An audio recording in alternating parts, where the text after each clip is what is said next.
This is Real News Media TV, coverage you can trust. Please like, share, subscribe, and hit the notification bell. Select all for daily news updates. Wholeness defends policy changes at the NHT. Prime Minister Andrew Holness has responded to criticisms of policy changes at the National Housing Trust, saying the government is doing its best to ensure equity in the use of public resources. He has also defended the thrust to provide social housing to the most vulnerable. There are always groups who would want to see their interests maintained, but the government has to look across all groups and make sure that wherever public funds are being used, they are being used efficiently and equitably, Wholeness stated on Friday. He was speaking in St. Anne during a ceremony to hand over house to 6 needy residents under the Housing Opportunity, Production and Employment Program.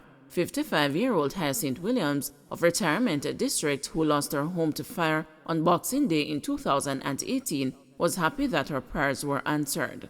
"This day means a lot to me. I never experienced this yet, but to God be the glory, great things He has done," she told the reporters. "I'm so glad. I'm so excited about my new house because I never knew this could have been turned over to me. I cried and I prayed days upon days, but I always trust God and always try to be like Job," she added. 18-year-old charged for Hanover double murder. An 18-year-old Hanover man accused of impersonating the police during a fatal home invasion has been charged. Daniel Knott was charged with 2 counts of murder following an interview and is awaiting a court date.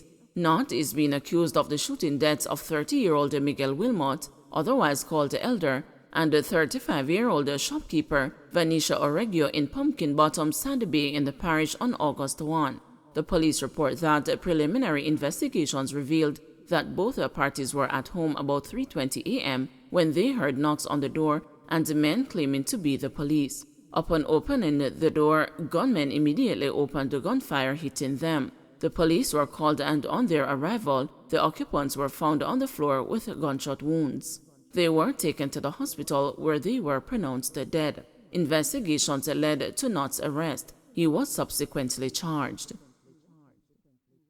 St. James man confesses to defrauding elderly Americans. A St. James man on Friday pleaded guilty in a Miami federal court to participating in a bogus lottery scheme targeting elderly Americans. Greg Warren Clark, 29, of Montego Bay, was extradited to the United States after he waived his rights to an extradition hearing in Jamaica in May. According to court documents, he pleaded guilty to 1 count of conspiracy to commit mail and wire fraud. He is scheduled to be sentenced on October 28. The U.S. Department of Justice, in a statement on Friday, said Clark admitted that between September 2013 and August 2015, he worked with co-conspirators, including Claude Anthony Shaw, in a scheme to defraud several victims. They were called and falsely told that they had won over $1 million in a lottery and needed to pay fees or taxes to claim their winnings. Victims were instructed to send their money through wire transfers or the mail to Shaw and other individuals. Court documents said Clark admitted that he and Shaw discussed the plans to receive victims' money over the phone and via text messages. At Clark's direction, Shaw received the money from victims through wire transfers and the mail, and then sent the funds he collected to Clark in Jamaica through wire transfers. Shaw previously pleaded guilty to mail fraud in the U.S. District Court in Fort Lauderdale, and he was sentenced to 36 months in prison in June 2017. An indictment was later filed against Clark in the U.S. District Court for the Southern District of Florida and unsealed upon his extradition to the United States.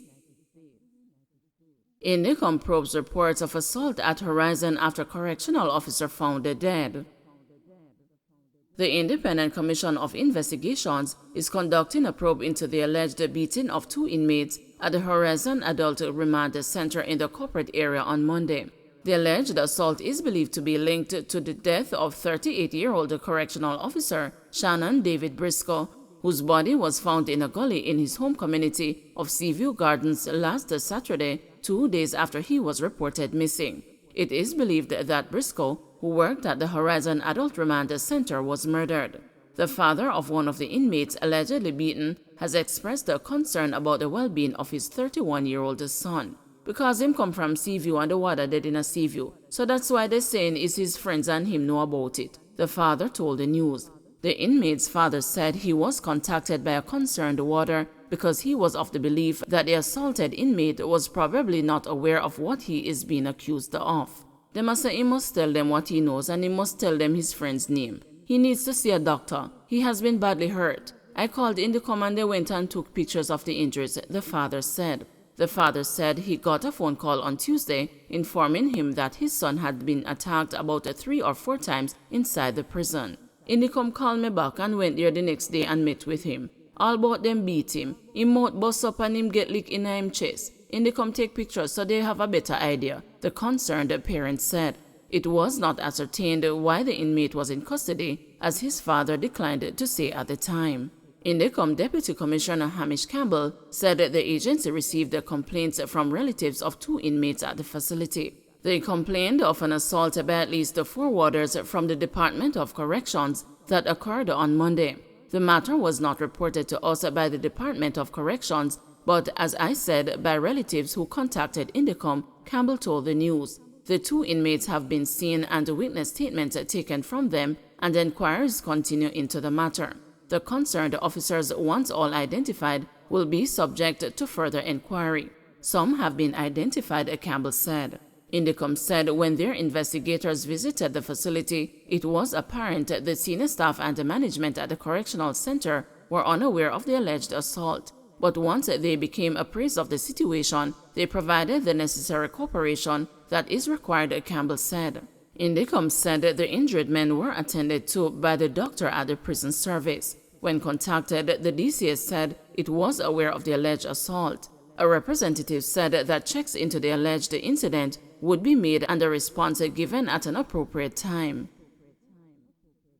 2 charged following firearm and ganja seizure. A St. Catherine woman and a 15-year-old boy are scheduled to face the court following the seizure of a firearm, along with several rounds of ammunition and the sealed packages of marijuana in Shelter Rock, St. Catherine on Thursday, August 18.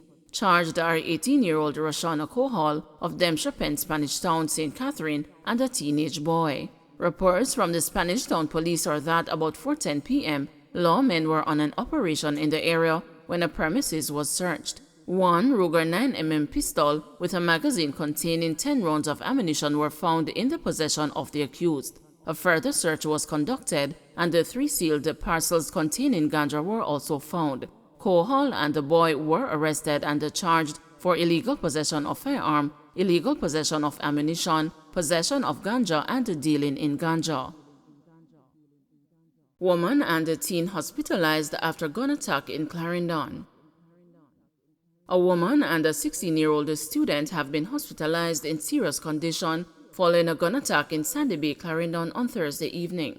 About 7 o'clock, residents heard gunfire in the Rose Hall community and called the police.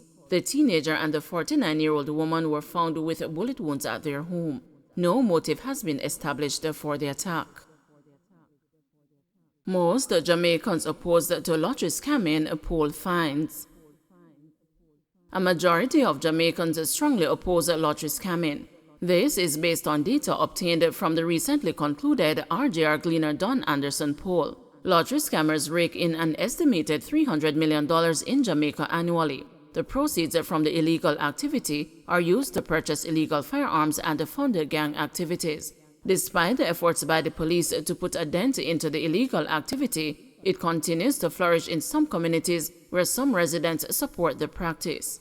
However, this is not the case for majority of Jamaica. The latest RJR Gleaner Don Anderson poll sought to gauge the reaction of Jamaicans to lottery scamming. 58% of respondents say they definitely oppose it, while 18% do not really support the illegal activity. Pollster Don Anderson said a breakdown by parish found that Portland, with 81%, was the most opposed to lottery scamming. It was followed by St. Anne, where 78% of respondents said they were not in support of the illegal activity. Manchester was next with 73%, followed by Kingston and St. Andrew and Trelawney, both with 69%. 55% of people in Clarendon said they oppose the lottery scamming, 52% in St. Catherine and St. Elizabeth, and 49% in St. Mary. Western parishes, where the activity is more prevalent, fell lower on the list, with 44% opposition in Hanover, 27% in Westmoreland, and 25% in St. James. It means that these parishes are most tolerant to lottery scamming. Mr. Anderson said 15% of respondents overall are neither for lottery scamming nor against it. However, 3% of those interviewed definitely support lottery scamming, and 6% somewhat support it. The samples were taken from 1,113 Jamaicans across the island. The margin of error of the poll is plus or minus 3%. Don't forget to like, share, subscribe, and hit the notification bell. Select all for daily news updates.